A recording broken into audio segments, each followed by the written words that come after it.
Luz y sal, hermanos, vamos a comenzar nuestra clase del día de hoy, como siempre lo hacemos, pidiéndole a Dios Padre que nos envíe al Espíritu Santo para que nos ayude a comprender y a hacer vida aquello que nuestra lección nos quiere transmitir el día de hoy.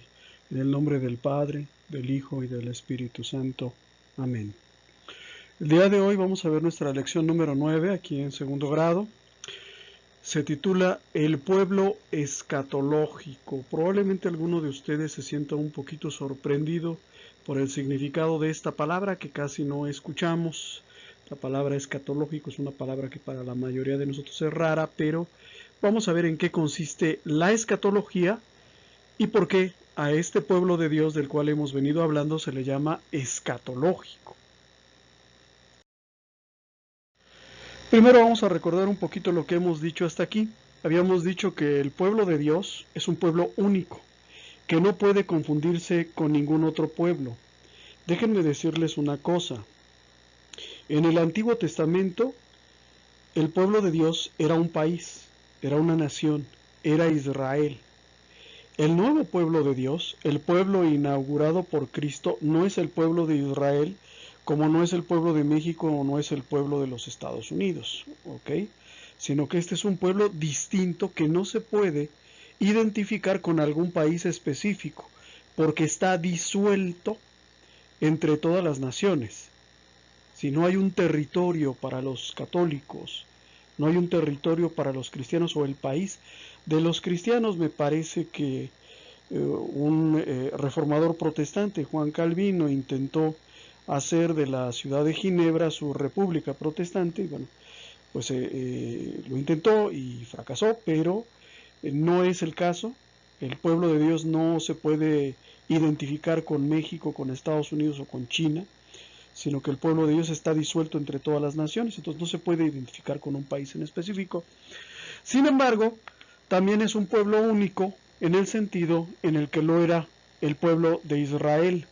Ese pueblo único del que nos habla el Antiguo Testamento arranca de Abraham y su progenie, es decir, sus hijos según la carne, y se prolonga hasta nuestros días por los descendientes de Abraham, no según la carne, sino según la fe. Recuerden ustedes que nosotros, por creer en la resurrección de Cristo, pues somos hijos de Abraham por la fe, no porque seamos judíos, no porque tengamos, algo que nos haga pertenecer específicamente a ese pueblo, sino que nosotros somos hijos de Abraham por la fe. A través de los siglos, este pueblo de Dios, este nuevo pueblo de Dios que Cristo inauguró hace 2000 años, va entretejiendo su historia con la historia de todos los pueblos de la tierra, en una aparente igualdad de desarrollo y de destino, pero no es así. ¿Sí? Aparentemente nosotros, los católicos, los cristianos, vivimos en un país específico en el que nos haya tocado vivir, México, Perú, Argentina, Brasil, y aparentemente nuestro destino es el destino de ese país.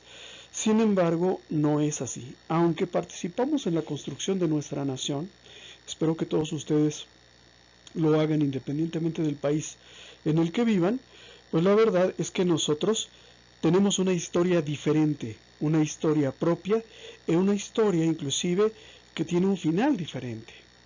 ¿Okay? Entonces, somos un pueblo único en el sentido en el que lo dice el Salmo 147. Revela su palabra a Jacob, sus preceptos y mandatos a Israel. A ningún otro pueblo trató así, ni le dio a conocer sus mandamientos. Es decir, el pueblo de Dios es único, es inconfundible, ¿sí? Dios tiene una relación muy particular con este pueblo, pero no se puede confundir con ningún otro pueblo que existe.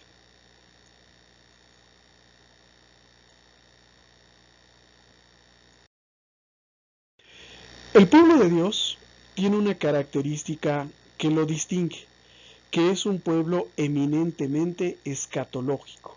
La palabra escatológico viene del griego escatos, que significa lo último o lo final, y logos, que significa ciencia o tratado. Cuando decimos que el pueblo de Dios es un pueblo escatológico, queremos decir que es un pueblo que tiene referencia o relación con las cosas que habrán de sobrevenir al final de los tiempos. Y esta es la esencia de la diferencia que tenemos nosotros como católicos con cualquier otro pueblo. Que a diferencia de los demás pueblos, nuestra historia tiene un final y es un final escrito. Si tú vives, por ejemplo, en Estados Unidos, tú puedes identificar la historia de los Estados Unidos desde que existe como nación e incluso antes, pero no puedes decir el futuro. Tú puedes hacer una historia de tu país hasta llegar al día de hoy, hasta llegar a este segundo, pero no puedes hablar del futuro. Nadie te garantiza que tu país siga existiendo dentro de 200 años. Hace 300 años tu país ni siquiera existía. ¿Sí?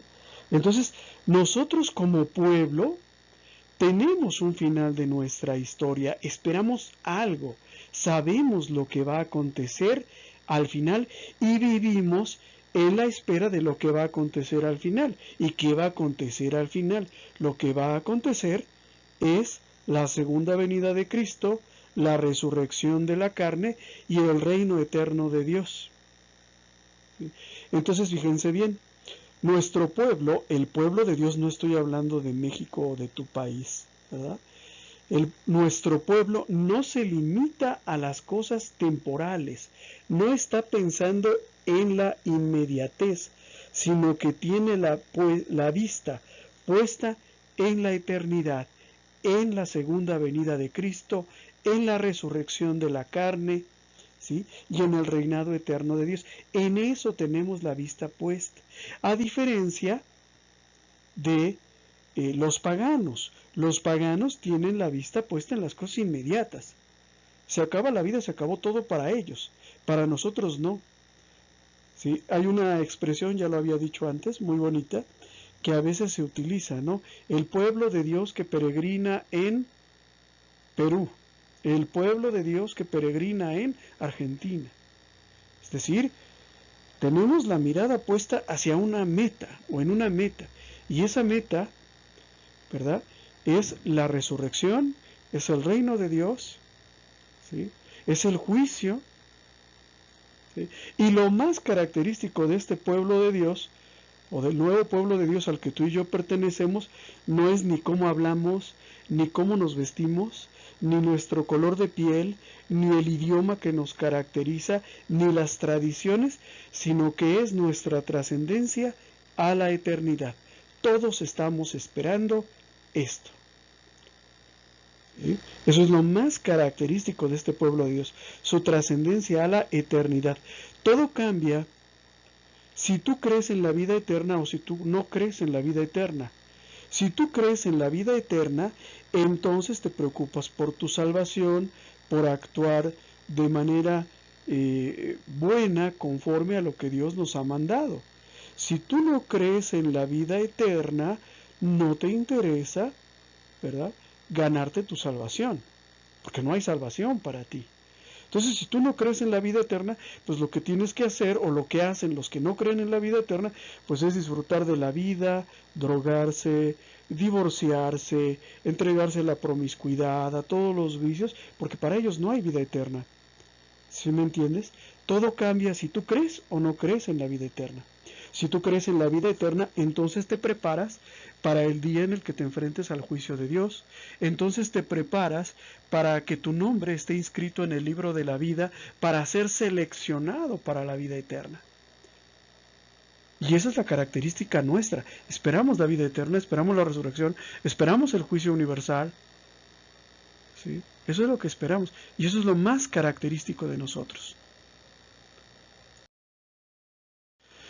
En el Antiguo Testamento, en cierto sentido, Israel es un pueblo escatológico, es decir, es un pueblo que vive a la espera de algo que va a suceder. La promesa que los alienta y los guía tiene para Israel un significado puramente temporal, es decir, pues esperan que Dios les dé una tierra, esperan que Dios les dé sus dones, sus bienes.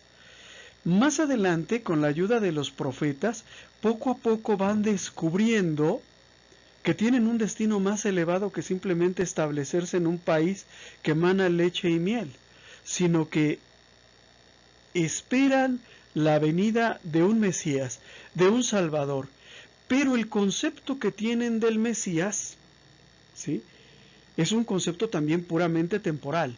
Lo esperan como un rey poderoso, capaz de movilizar ejércitos, capaz de someter naciones, capaz de liberar a Israel. Entonces, si esperamos un Mesías, si esperamos un Salvador, pues tiene que ser un hombre rico, un hombre poderoso, un jefe militar, tiene que tener armas, tiene que tener, por supuesto, dinero, porque pues, si no, no sería Mesías. Y tienen esta idea un tanto deformada, que no concuerda con la idea que había dibujado del Mesías el profeta Jeremías. Ellos esperaban que naciera un Mesías entre ellos, sí, pero el Mesías y su mesianismo son para ellos algo confuso en cuanto a qué, para qué y cómo había de ser. De ahí que cuando Jesús llega, al ver a Jesús, se sientan decepcionados.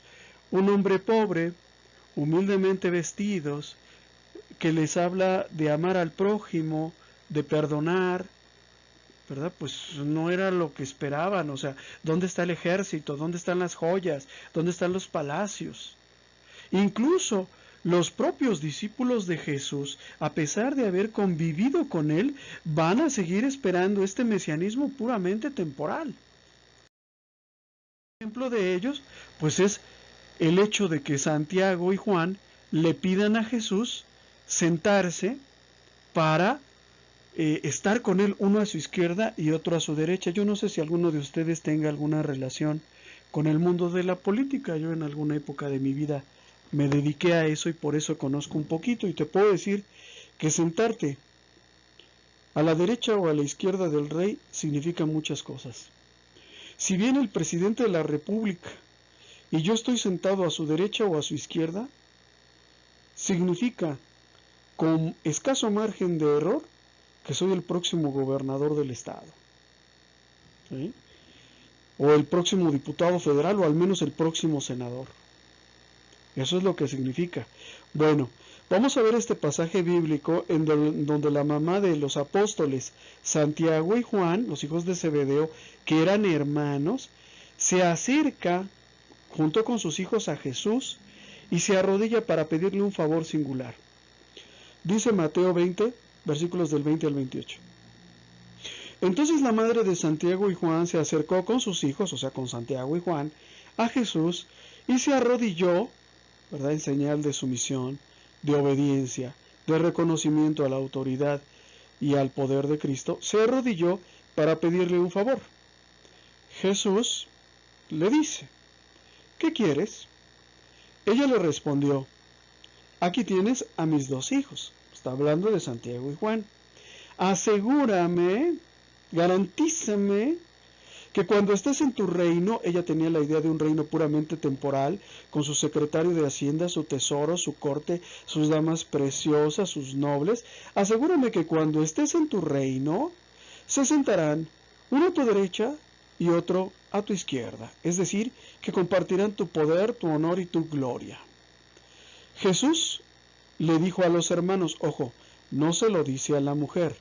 Él entiende que la mujer obra por ignorancia, que ama a sus hijos y quiere lo mejor para ellos. Y muchas veces nuestras madres querían lo mejor para nosotros, pero lo entendían como tener mucho dinero, mucho poder o ir a la mejor universidad. Jesús le responde a los hermanos, no a ella, y les dice: no saben lo que piden. Acabamos de oír que quien pidió fue la señora, pero él entiende que quienes quieren eso no es la señora tanto como ellos. Pero les dice Jesús, no saben lo que piden. ¿Pueden ustedes beber la copa que yo tengo que beber? Se refiere al cáliz que Jesús bebió antes de padecer en la cruz. ¿Son ustedes capaces de pasar por el sufrimiento de la cruz por el que yo voy a pasar? Ellos, que no entienden el mesianismo de Jesús, no entienden el reino de Dios, pues tampoco entienden el sacrificio redentor de Cristo, del cual ya les ha hablado en varias ocasiones. Ellos le responden, como todo el que no sabe, podemos, es decir, facilito. ¿Quién no puede ser crucificado? Por el amor de Dios, es tan fácil, tan simple, tan sencillo. Ellos responden, podemos. Jesús los llamó, es decir, aparte, cuando no estuviera su mamá, y les dijo, ya con un afán de enseñar, comprendiendo la ignorancia de ellos. Les dice Jesús, ustedes saben que los gobernantes de las naciones actúan como dictadores y los que ocupan cargos abusan de su autoridad. Jesús replicó, ustedes sí beberán mi copa, es decir, sí van a padecer el martirio por el reino de los cielos. Es decir, les predice, sí lo van a beber, pero no me corresponde a mí el concederles que se sienten a mi izquierda o a mi derecha. No me corresponde a mí. Y entonces, ¿a quién le corresponde? Si Jesús no va a ser el rey del reino, pues entonces, ¿a quién? Dice, eso le corresponde a mi Padre. Dice, eso será para quienes el Padre lo haya dispuesto. Hasta aquí no pasa de un regaño y de una instrucción de Jesús. Pero ¿qué pasa? Que los otros 10 apóstoles, Judas incluido, que ya andaba más o menos calculando ser secretario de Hacienda, los otros 10 se enojaron con los 2 hermanos al oír esto. Se enojaron con Santiago y Juan. ¿Y por qué se enojaron con Santiago y Juan? ¿Verdad? Pues porque se les estaban adelantando, ¿verdad? Estaban lanzándose sobre los cargos públicos cuando todavía ni había. Entonces, Jesús continúa, pero no será así entre ustedes. Al contrario, el que de ustedes quiera ser grande, que se haga el servidor de ustedes. Y si alguno de ustedes quiere ser el primero entre ustedes, que se haga el esclavo de todos. Hagan, les dice Jesús, como yo, como el Hijo del Hombre, que no vino a ser servido, sino a servir y a dar su vida como rescate por muchos.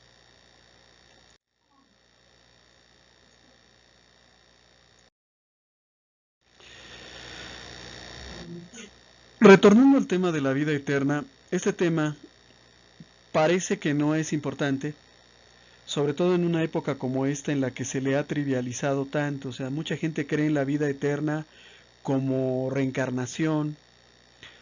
Muchos niegan que exista el cielo y que exista el infierno. Hay una película muy bonita de Walt Disney, que de hecho está un poquito inspirada en la tradición mexicana de Día de Muertos, que se llama Coco, ¿verdad?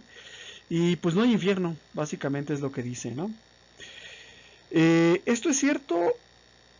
Pues no, es falso.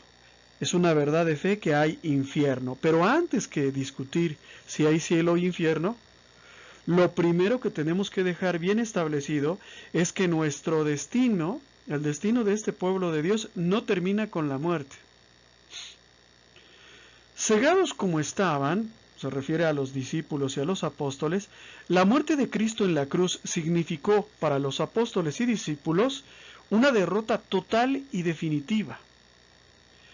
Pero la resurrección de Cristo va a cambiar definitivamente su mentalidad. Si Jesús ha resucitado, entonces el destino de nuestro pueblo no termina con la muerte. Hermanos, hay vida eterna. Por eso tú vas a ver que un cobarde como San Pedro, que hace unos cuantos días negó a Jesús para salvar el pellejo, para salvar su vida, ¿verdad? Llegará un momento en que se volverá valiente, ¿verdad? Primero estaban todos escondidos. Acuérdense que las primeras que se enteran de que Jesús resucitó son las mujeres. Pues ¿dónde estaban los hombres? Pues bien escondidotes, ¿verdad? Decía mi amigo, sacatito pa'l conejo. Estaban escondidos, tenían miedo. Se vuelven valientes cuando comprueban la resurrección de Cristo y se dan cuenta de que hay vida eterna. Y si hay vida eterna, nuestro destino va mucho más allá de la muerte. Traspasa las barreras de la muerte y se prolonga hasta la eternidad. De hecho, la última orden que Cristo les da a sus apóstoles y discípulos es de una escatología evidente y suprema. ¿Qué les pide? Les pide que esperen. ¿Esperen qué? Al Espíritu Santo. Porque habrá vida después de la partida de Cristo. Hechos capítulo 1 versículos del 6 al 9 lo describe con estas palabras. Los que estaban reunidos, apóstoles y discípulos, le preguntaron, Señor, ¿es ahora cuando vas a restaurar el reino de Israel? ¿Todavía siguen pensando en el reino de Dios como algo puramente temporal? ¿Verdad? Entonces dicen, Señor, ¿es ahora cuando vas a dirigir la guerra en contra de Roma? ¿Es ahora cuando vas a expulsar a los conquistadores romanos? Y Jesús les responde, no les corresponde a ustedes conocer el tiempo y el momento que el Padre ha establecido con su propia autoridad. Reconoce Jesús que no se los va a decir, porque esa información que están pidiendo, cuándo se van a ir de Roma los judíos, le corresponde al Padre, no a ellos, ¿sí? El Padre lo decidirá. Sin embargo, les dice una cosa, esperen que la fuerza del Espíritu Santo, les dice, lo que ustedes van a recibir es la fuerza del Espíritu Santo que descenderá sobre ustedes para que sean mis testigos en Jerusalén, en toda Judea y en Samaria, es decir, dentro y fuera de los confines de Israel hasta los confines de la tierra. Dicho esto, los apóstoles los vieron elevarse y una nube lo ocultó a la vista de ellos. Palabra de Dios, te alabamos, Señor. Es muy difícil para un ser humano hablar del futuro. Si yo te dijera que nos vemos mañana a las 8 de la mañana, la verdad es que mi seguridad sería falsa. Ninguno de nosotros sabe si para el día de mañana vamos a estar aquí, vamos a estar vivos. Solamente Dios puede decir que vamos a estar vivos el día de mañana y Jesús les dice, esperen. Con esa seguridad, ustedes van a recibir un regalo, ustedes van a recibir algo, y es el Espíritu Santo, y lo van a recibir para esto, para ser mis testigos, para testimoniar mi resurrección y para testimoniar la buena nueva. ¿Y cuál es la buena nueva? Dios ha visitado a su pueblo, Dios ha cumplido su promesa, Dios nos ha enviado su salvación, Dios nos ha liberado de la oscuridad del pecado. Entonces, para eso, Dios les habla del futuro y les pide que esperen algo. Y esto, pues, es eminentemente escatológico, porque lo que van a recibir no es para el día de hoy. Hoy recibes el Espíritu Santo y hoy llevas el Evangelio a los confines de la tierra. Está hablando de un proyecto a muchos años en el futuro. Tú y yo no vamos a ver el renacer del cristianismo. A ti y a mí nos tocó ver la retirada del cristianismo, nos tocó ver la descristianización de las naciones. A ti y a mí nos tocó ver cómo el paganismo todos los días gana más terreno. Pero el Papa Juan Pablo II hablaba de la esperanza en una nueva primavera del cristianismo, en un renacer del cristianismo. Eso tú y yo no lo vamos a ver. Tú y yo estamos conociendo la palabra de Dios para preparar ese renacimiento. ¿Cuándo va a suceder? 300, 400, 500 años, no lo sabemos. Pero ese mandato de Cristo es de una escatología suprema que sigue siendo así de importante para ti y para mí el día de hoy. El sentido de escatología del pueblo de Dios, el pueblo al que tú y yo pertenecemos, no me importa de qué país seas, pero eres católico y perteneces al pueblo de Dios. El sentido de escatología del pueblo de Dios tiene 3 sentidos. La lección dice, primero dice que 2, pero al último, en el resumen, agrega un tercero. Primer sentido, aquello que habrá de acontecer en los últimos tiempos, es decir, la cadena de hechos que van a preceder a la segunda y última venida de Cristo, a su parusia. La escatología tiene un segundo sentido, el papel que nos toca desempeñar a nosotros como agente de salvación en los últimos tiempos. ¿Cuál es el papel que le toca desempeñar al pueblo de Dios que tiene esta esperanza en la segunda venida de Cristo? Pues predicar el Evangelio, ser agente de salvación para todas las personas y para todos los pueblos. Y hay un tercer sentido de escatología del pueblo de Dios, que es el destino universal, es decir, la realización de todo aquello que conlleva la segunda venida de Cristo, la vida eterna, el juicio, la condenación o el cielo para quienes así lo merezcan. Entonces, si nosotros, tú y yo, somos cristianos, tenemos que tener conciencia de varias cosas. Primero, nuestra vida, ¿sí?, es un breve espacio entre dos eternidades. Es más el tiempo que vamos a pasar muertos que el que vamos a pasar vivos. Segundo, esta es la vida en la que tú y yo nos ganamos la salvación. Este es el tiempo de la misericordia, este es el tiempo de arrepentirse, este es el tiempo de cambiar y de dar marcha atrás. En la Divina Comedia de Dante Alighieri, él refiere un tormento que es practicado en las almas de los condenados en el infierno. Y él dice, por supuesto lo imagina, no quiere decir que eso haya sido así, él dice que las almas son sumergidas en un lago de cera hirviente y que las almas sienten tanto dolor que se contraen arrodillándose, al tiempo que los demonios, para burlarse de ellas, les dicen: no te arrodilles ante mí, aquí no estás frente a la divina misericordia. El tiempo de la misericordia era allá, en la tierra, en la vida que tú y yo ahorita estamos viviendo. ¿Sí? Entonces hay un destino universal del pueblo de Dios. Este destino universal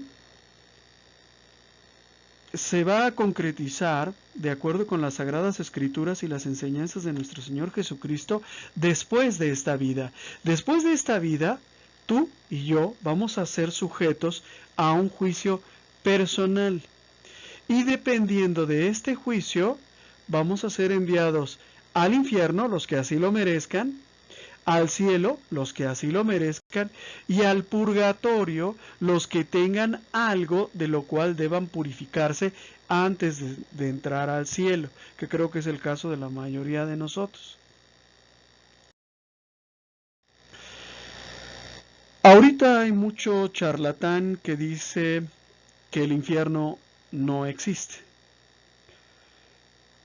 Se basan estas personas en la misericordia de Dios y dicen: mira, si Dios es misericordioso, ¿cómo puede tener preparado para nosotros un lugar de tormento como es el infierno? Sin embargo, la existencia del infierno es un dogma de fe. Lo predicó nuestro Señor Jesucristo. Él no se refirió mucho a un lago de fuego, como se describe en la imagen que aparece en el fondo, ¿verdad?, cuando son enviadas las almas a un lago de fuego. Él se refirió mucho al quedarse afuera. ¿Afuera de qué? Afuera del amor de Dios. ¿Sí? Entonces, la existencia del infierno es un dogma de fe. El diablo no es una idea. El diablo existe, es una entidad.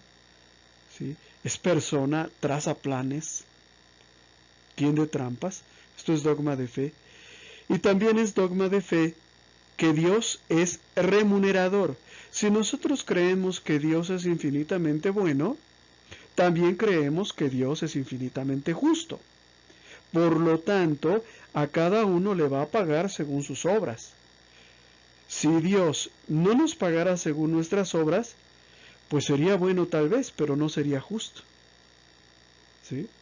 Porque si yo me pasé la vida haciendo el mal, pues no recibiría ningún castigo. Y si me pasé haciendo el bien durante toda la vida, pues no recibiría ningún premio. Vean la película de Coco. Yo puedo hacer el mal, ¿verdad? Y por hacer el mal voy a ser un aburrido en el cielo, un solitario en el cielo, pero no hay infierno. Es decir, Dios no paga, no remunera. ¿sí? A cada quien según sus obras. Y eso es mentira. Dios es remunerador y a cada uno nos va a pagar de acuerdo a como hayamos obrado en esta vida. En esta vida ganamos o perdemos nuestra salvación. Hace muchos años había una hermana de escuela de pastoral que este tema o este punto de que Dios es remunerador lo explicaba de la siguiente manera. Ella decía, pobre del pobre que al cielo no va, porque lo friegan aquí y lo friegan allá. ¿Ah? Entonces Dios es remunerador. Ahora bien, la presencia de Dios es por sí sola nuestra eterna felicidad. El cielo es donde está Dios. Hay una historia, no sé si sea cierta o falsa, de un astronauta, ¿verdad?, que sube en una nave espacial, en un cohete, y que llega al cielo, y que dice, ya estoy en el cielo y no veo a Dios, porque el cielo no lo puede ver, porque el cielo no es un lugar físico, lo que llamamos la atmósfera. El cielo es una situación del hombre en relación a Dios, ¿verdad? El cielo es un estar dentro del amor de Dios y de la misericordia de Dios. Entonces la presencia de Dios, el estar con Dios, es por sí sola nuestra eterna felicidad. En cambio, la ausencia de Dios es por sí sola el extremo de los males. O sea, si no está Dios en algún lugar, pues ya no necesitas que te echen al fuego. Ya es el infierno. Hermano, perdónamelo, pero te lo voy a decir así, porque así me lo explicaron a mí. Si en tu casa está Dios, tu casa es el cielo.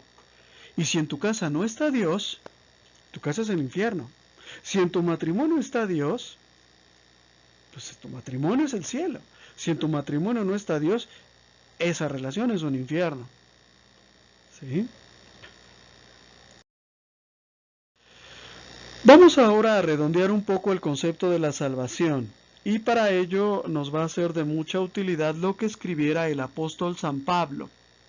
Hay un pasaje de la Biblia en el que San Pablo parece sugerir que él visitó el cielo. Por supuesto que él no habla en primera persona, no dice yo hice esto, pero parece sugerirlo. Por eso es uno de los, digamos, de la Biblia. Por supuesto hay muchas personas que que hablan acerca de la salvación, pero es uno de los más acreditados para hablar del tema. En la carta a los Efesios, capítulo 1, versículos del 3 al 6, San Pablo nos dice: bendito sea Dios, el Padre de nuestro Señor Jesucristo, que nos ha bendecido en Cristo con toda clase de bienes espirituales en el cielo, y nos ha elegido en Él antes de la creación del mundo para que fuéramos santos e irreprochables en su presencia por el amor. Él, o sea Dios, nos predestinó a ser sus hijos adoptivos por medio de Jesucristo, conforme al beneplácito de su voluntad, para alabanza de la gloria de su gracia que nos dio en su Hijo muy querido. Palabra de Dios, te alabamos, Señor. Aquí nos dice una cosa muy importante San Pablo. Hemos sido predestinados para la salvación, no para la perdición.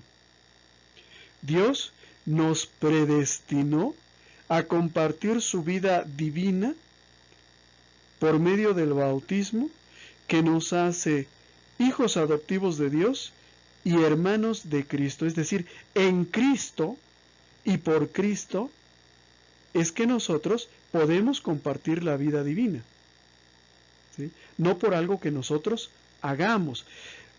Estas citas bíblicas provocaron que las primeras herejías protestantes elaboraran una doctrina que es la doctrina de la predestinación. La doctrina de la predestinación, que es una doctrina falsa, herética, dice que algunos fueron elegidos para la salvación y otros para la condenación, ¿verdad? ¿Y quiénes fueron elegidos para la condenación? Pues los católicos. Y para la salvación, pues los protestantes.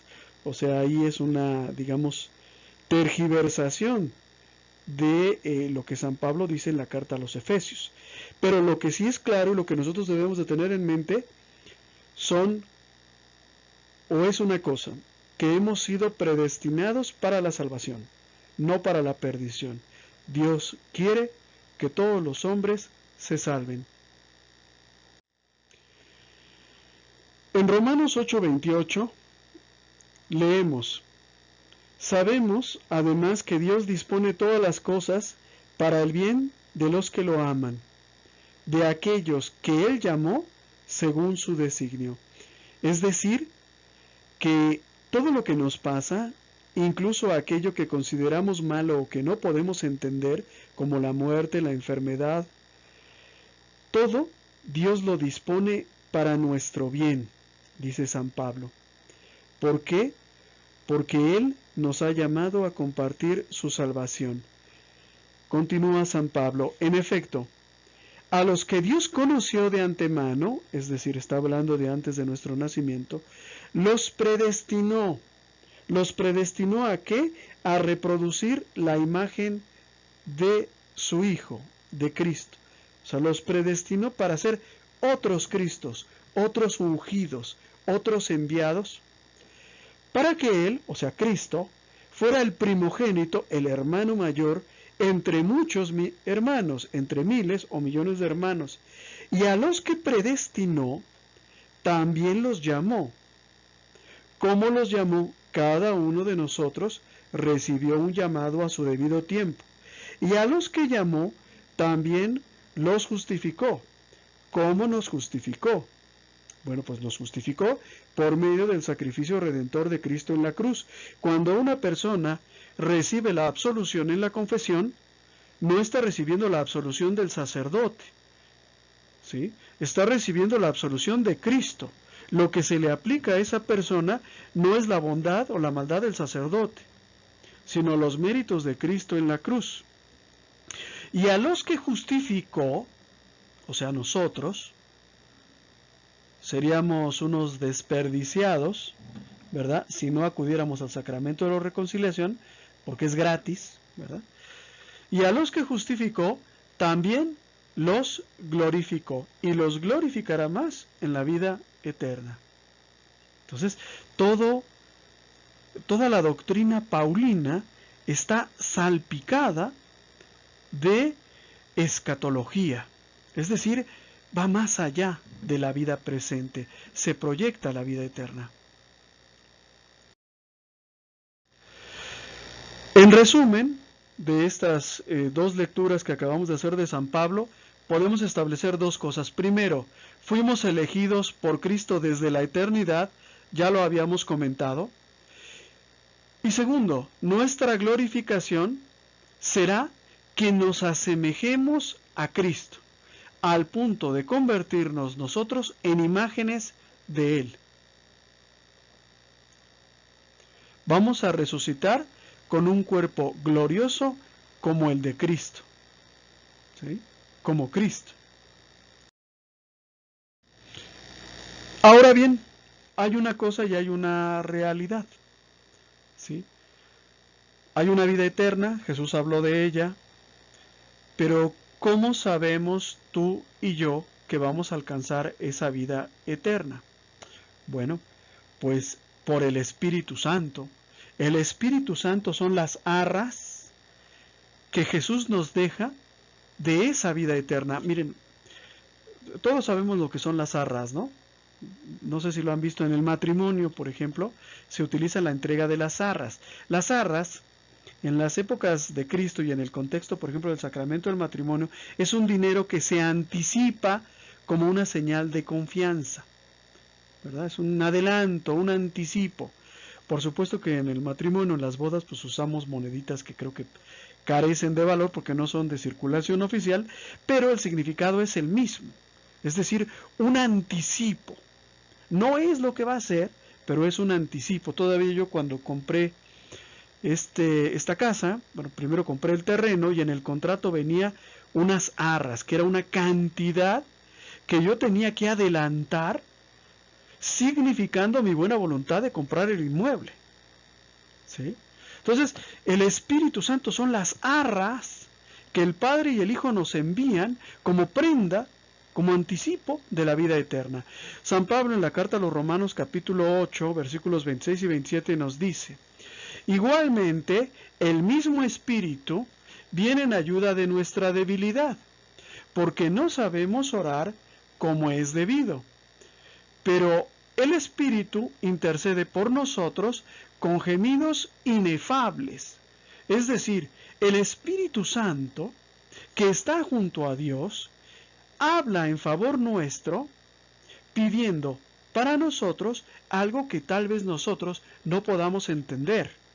Frecuentemente le pedimos a Dios cosas inútiles. Dinero, el amor de una mujer, cosas así, un trabajo bien pagado. No tiene nada de malo, pero el Espíritu Santo sabe lo que necesitamos. Por eso dice, con gemidos, con súplicas, con llanto, ¿verdad? Inefables, es decir, inexplicables, inentendibles.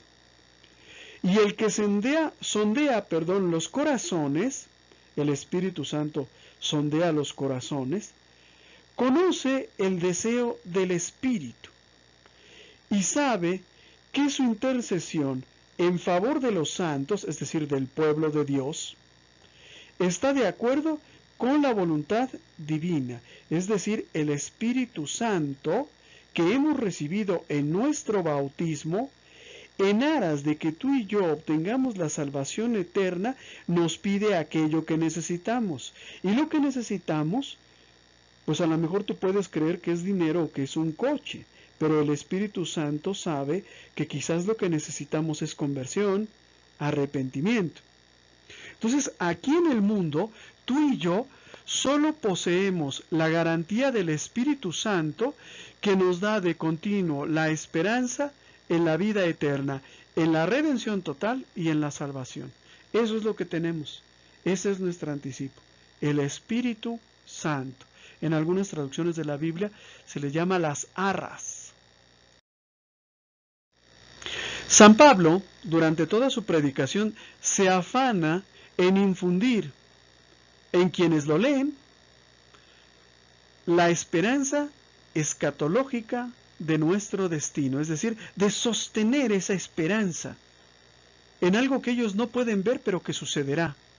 En Romanos capítulo 15, versículo 13, hace esta aseveración, que el Dios de la esperanza, es decir, el Dios que nos ha prometido algo, el Dios de quien esperamos muchas cosas, entre ellas la vida eterna, que el Dios de la esperanza los llene de alegría y de paz. Esa paz no la vas a tener si no tienes esperanza y si no tienes fe. Por eso dice que los llene de alegría y de paz en la fe, para que la esperanza sobreabunde en ustedes por obra del Espíritu Santo. Es decir, que el Espíritu Santo obra en nosotros para que creamos en Cristo y para que creamos en las promesas de Cristo. Y entre ellas van las promesas de orden escatológico. La vida eterna, el juicio universal, el cielo o el infierno. ¿Sí? Y todo esto es obra del Espíritu Santo. San Pablo también hace un contraste entre quienes viven la esperanza y quienes ponen su corazón en las cosas perecederas. Hace unos días me contaba una hermanita de escuela de pastoral que ella fue a un velorio de una persona rica y que le llamó mucho la atención, me comentaba, por la extrañeza que le causó, no por otra cosa, que nadie rezaba, ¿sí? Y que era más bien como un evento social, las personas se saludaban, conversaban, y nadie elevaba una sola plegaria por el difunto. ¿Sí? Y es que hay un contraste entre quien cree y quien no cree. Los que no creen tienen puesta toda su esperanza para esta vida, y tratan de ser felices en esta vida. Y entonces se casan, se descasan y se vuelven a casar, y entonces prueban esto, prueban aquello, experimentan con sus cuerpos, se meten sustancias químicas y hacen una gran cantidad de cosas. Y hay un contraste entre quienes viven en la esperanza de la resurrección y quienes ponen su corazón en las cosas perecederas. En la carta a los Filipenses capítulo 3, versículos 18 al 21, San Pablo lo dice con estas palabras: porque ya les advertí frecuentemente, es decir, no es la primera vez que se los digo, y ahora se los repito llorando. Hay muchos de ustedes que se portan, que viven como enemigos de la cruz de Cristo. Es decir, que viven pecando, que viven haciendo el mal y quieren pertenecer a la comunidad cristiana o se sienten cristianos o peor aún, ya fueron bautizados. Y de esos hay muchos. ¿Sí? Por eso dice llorando. Muchos de ustedes se portan como enemigos de la cruz de Cristo. A esos que viven como enemigos de la cruz de Cristo, su destino es la perdición, es decir, la condenación eterna. Su Dios es el vientre, porque se preocupan nada más de darle placeres a su cuerpo. Su gloria está en aquello que los cubre de vergüenza.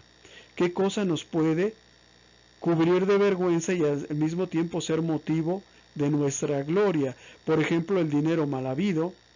El dinero mal habido te gana respeto, pero te debería de avergonzar. ¿Sí? Si tú eres un hombre violento, pues a lo mejor la gente te va a respetar, pero te debería de avergonzar. Y no aprecian, dice San Pablo, sino las cosas de la tierra, las cosas pasajeras, el poder, el parecer, el poseer, ¿sí? Y el placer. Es lo único que aprecian, las cosas de la tierra.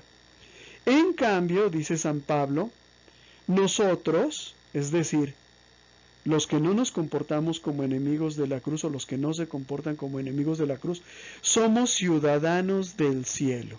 Vamos de paso por este mundo como quien camina hacia su patria celestial. Y esperamos, aquí vuelve la palabra esperanza está muy ligada con la escatología. Esperamos ardientemente, con vehemencia, con gran deseo, que venga de allí, es decir, del cielo, como Salvador el Señor Jesucristo. Estamos hablando de la venida de Cristo.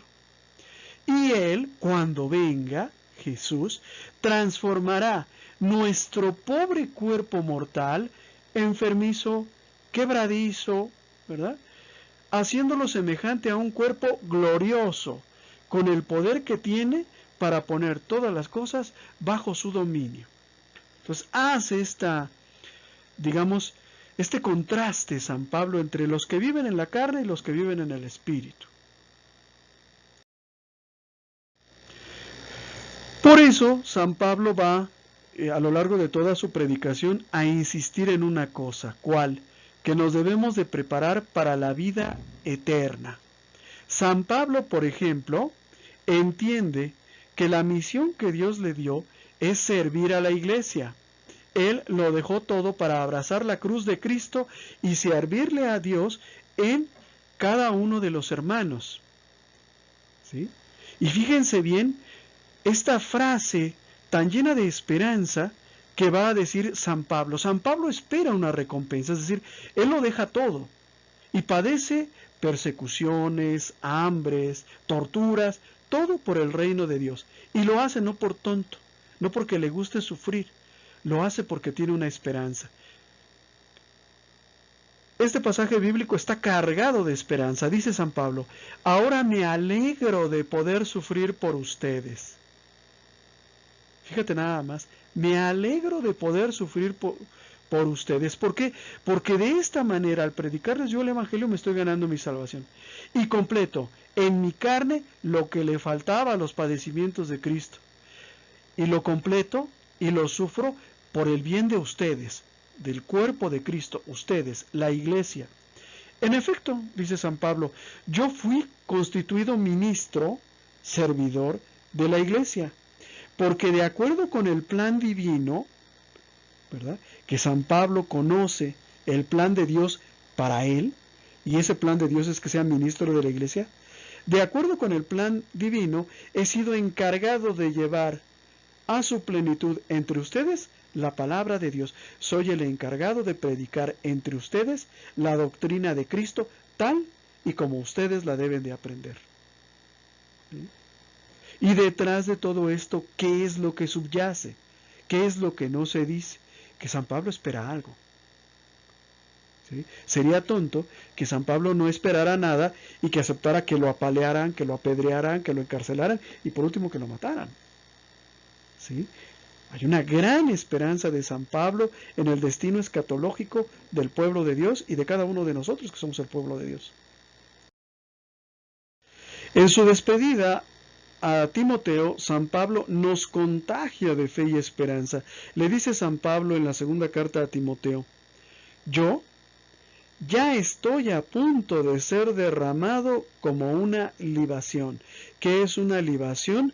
Un sacrificio agradable a Dios. Yo estoy a punto de ser sacrificado en holocausto a Dios. Y el momento de mi partida, dice San Pablo, se aproxima. Como San Pablo sabe que el momento de su martirio está próximo, hace un recuento de su propia vida y dice: he peleado hasta el fin el buen combate, nunca me rendí, nunca claudiqué. Ahorita hay muchos que quieren claudicar, ¿eh? En toda la iglesia hay muchos que para que nos dejen de atacar hay que aceptar la comunión de los divorciados, hay que aceptar la homosexualidad, hay que aceptar el aborto. Y San Pablo dice: no, yo he peleado hasta el fin, nunca claudiqué. Concluí mi carrera, conservé la fe, no la perdí, a pesar de todas las tentaciones, a pesar de todas las persecuciones. ¿Sí? No la perdí, la conservé y ya está preparada. Fíjate la confianza que tiene San Pablo. Dice: ya está preparada para mí la corona de justicia que el Señor, como justo juez, me va a dar ese día. ¿Sí? Es decir, yo espero la retribución de Dios, la recompensa que me he ganado en esta vida. Y no solamente yo me la he ganado, dice, no solamente a mí, sino a todos los que han esperado con amor su manifestación, su regreso, su segunda venida. ¿Sí? San Pablo tiene esperanza y trata de contagiársela a Timoteo. Tú a lo mejor ahorita, Timoteo, lo que estás viendo es burlas, persecuciones, pero tendrás un premio. San Pablo parece querer hasta el último momento dejar un legado de fe, de esperanza y de amor. De fe en la fidelidad de un Dios que se ha comprometido, de un Dios en el que se puede confiar, de esperanza en su justicia remuneradora. Algo vamos a recibir tú y yo, una corona de justicia, de amor eternamente capaz de llenar nuestro corazón y nuestra ansia de felicidad, la felicidad eterna que solamente Dios nos puede dar. ¿Sí? Y San Pablo intenta contagiar a Timoteo como intenta contagiarte a ti y contagiarme a mí. Ahora bien, esta espera escatológica del pueblo de Dios al principio de los tiempos llevó a muchos a la confusión. De hecho, dicen los historiadores que en las primeras comunidades cristianas muchos esperaban que en cualquier momento Jesús iba a regresar. Y esto dio origen a una serie de vicios, porque muchos consideraban inminente que Jesús ya iba a venir, que ya estaba a la vuelta de la esquina. Y entonces, pues algunos, por ejemplo, comenzaron a dejar de trabajar, a practicar la vagancia, el parasitismo, y con el pretexto de entregarse a la oración, el mundo ya se va a acabar, pues no tenía sentido cultivar la tierra, no tenía sentido trabajar. Entonces muchos se entregaron a la vagancia, pero otros, valiéndose de eso en aquellos días y todavía el día de hoy, porque de vez en cuando nos salen, los que pretenden provocar el pánico para manipular a las masas. El miedo es un componente de manipulación muy importante. Los políticos lo saben y lo practican, ¿verdad? Entonces había muchos que generaban miedo y lo utilizaban con fines de dominio o de beneficio personal. Por eso San Pablo en la segunda carta a los tesalonicenses los previene de todos estos riesgos y les dice: acerca de la venida de nuestro Señor Jesucristo, la venida que esperamos, la parusia, y de nuestra reunión con Él, les rogamos, hermanos, que no se dejen perturbar fácilmente, ni se alarmen, no se asusten, sea por anuncios proféticos, o por palabras, o por cartas atribuidas a algún apóstol, a nosotros, dice, que hacen creer que el día del Señor ya ha llegado, que nadie los engañe de ninguna manera, porque antes de que venga el Señor, tiene que venir la apostasía. ¿Qué es la apostasía? La apostasía es el renegar de la fe. Eso no sé si ya se produjo o todavía no se produce, pero vemos muchos que no hemos renegado de la fe y que nos mantenemos en la sana doctrina gracias a pastores como el padre Santiago Martín, como Fray Nelson Medina, ¿verdad? Como el padre Juan Sánchez, no me acuerdo cómo se llama, ¿verdad? Pues gracias a estos pastores pues nos mantenemos en la sana doctrina. Entonces la apostasía pues existe, por supuesto, pero todavía no es general. Entonces antes tiene que venir la apostasía y manifestarse el hombre impío, el hombre que colabora con Satanás, el hombre que participa en el plan de Satanás. Si se refiere a la masonería o no se refiere a la masonería, no lo sé. Simplemente dice el hombre impío, el ser condenado a la perdición. Probablemente se refiere a Satanás, el enemigo, el adversario del género humano. El que se alza con soberbia, la soberbia es lo que caracteriza a Satanás y la soberbia está en el origen de nuestros pecados. La soberbia contra todo lo que lleva el nombre de Dios o es objeto de culto, hasta llegar a instalarse en el templo de Dios. ¿Qué significa esto? No lo entiendo. Presentándose como si fuera Dios, pues hay tantos que se presentan como si fuera Dios que sería difícil saber en nuestros días. ¿No recuerdan, dice San Pablo, que cuando estuve con ustedes les decía estas cosas? Ya saben qué es lo que ahora lo retiene a este adversario, a este ser condenado a la perdición, al diablo, dice. Ya saben qué es lo que ahora lo retiene para que no se manifieste sino a su debido tiempo. Pero el misterio de la iniquidad, el misterio de la maldad ya está actuando. Solo falta que desaparezca el que lo retiene y entonces se manifestará el impío a quien el Señor Jesús destruirá con el aliento de su boca y aniquilará con el resplandor de su venida.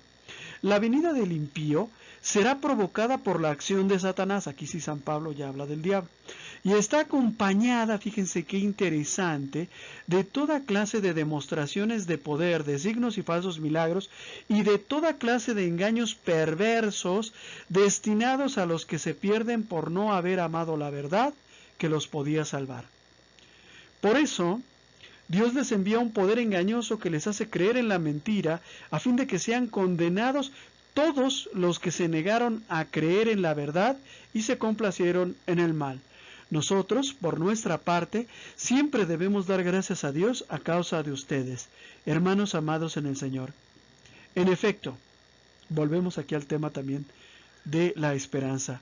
En efecto, Dios los eligió a ustedes desde el principio para que alcanzaran la salvación mediante la acción santificadora del Espíritu y la fe en la verdad, o sea, en Cristo.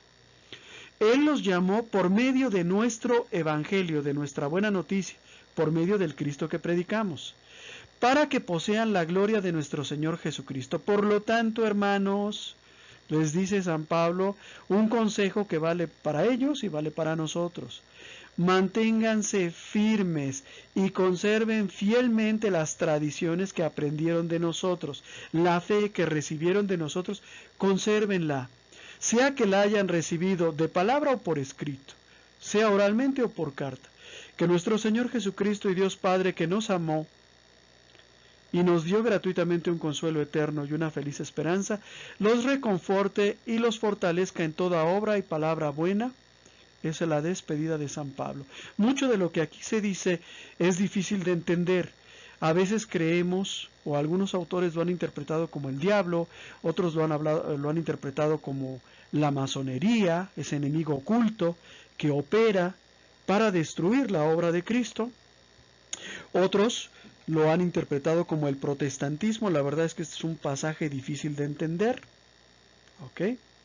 Pero San Pablo dice dos cosas muy importantes.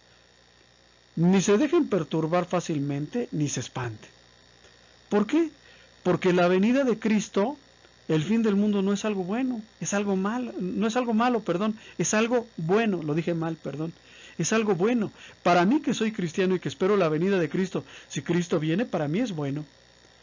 Para los que no están en gracia de Dios, para los que no se han arrepentido, para los que viven en el pecado, pues va a ser algo malo.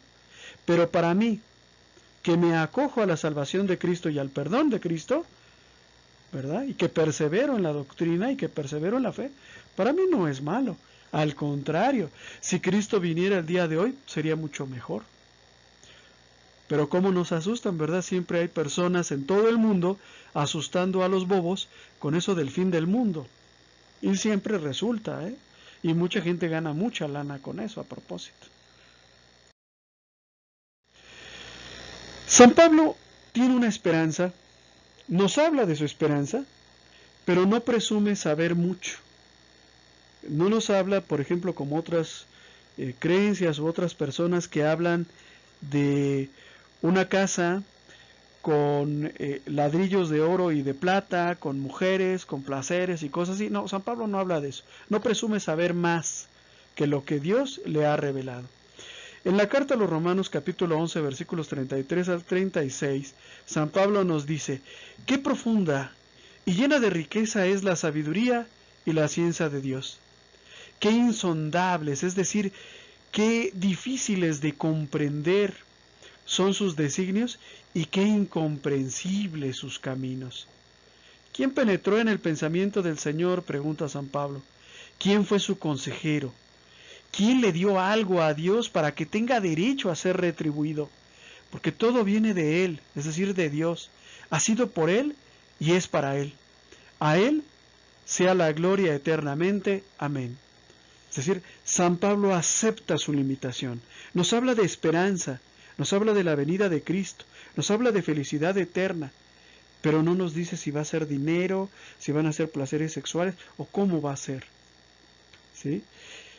¿Esto por qué? Porque todo esto nos va a ser revelado solamente en la vida eterna. La felicidad eterna va a radicar para el pueblo de Dios en recibir la salvación y estar en la presencia del Señor y en su gloria.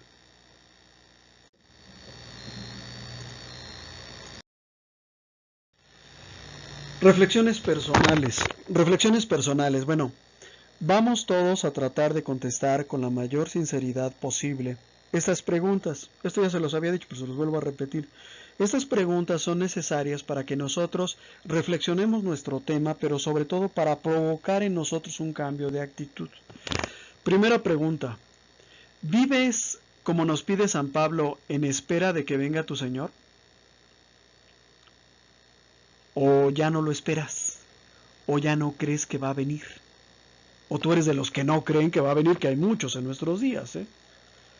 Segunda pregunta: ¿qué haces para salvar al mayor número de hermanos tuyos alejados? San Pablo dice: me alegro estar sufriendo por ustedes, porque sufro por ustedes, por su salvación. ¿Tú qué haces para que más personas se salven? No haces nada, coordinas, esperas a que todo te lo den o dejas que mejor trabajen otros. Tercera pregunta: ¿procuras ya desde esta vida dar gloria a Dios y que le sea dada gloria? ¿Que sea conocido desde ya? ¿O esperas a que pues llegue la muerte, ¿no?, para conocer a Dios y entonces darle gloria?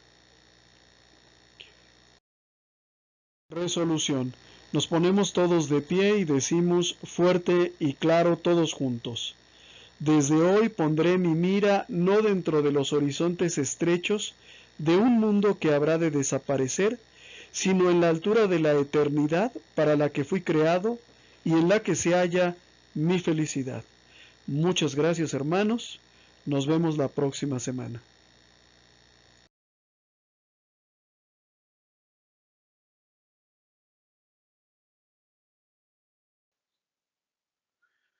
Muchas gracias por tu atención. Esperamos que este video haya sido de tu agrado. Nuestro trabajo se mantiene gracias a las aportaciones de amigos y benefactores. Si nace de tu corazón hacer alguna aportación y tienes posibilidad de hacerlo, aquí te dejo mis datos bancarios. Si no puedes hacer alguna aportación, con una oración es más que suficiente. Que Dios te bendiga y muchas gracias.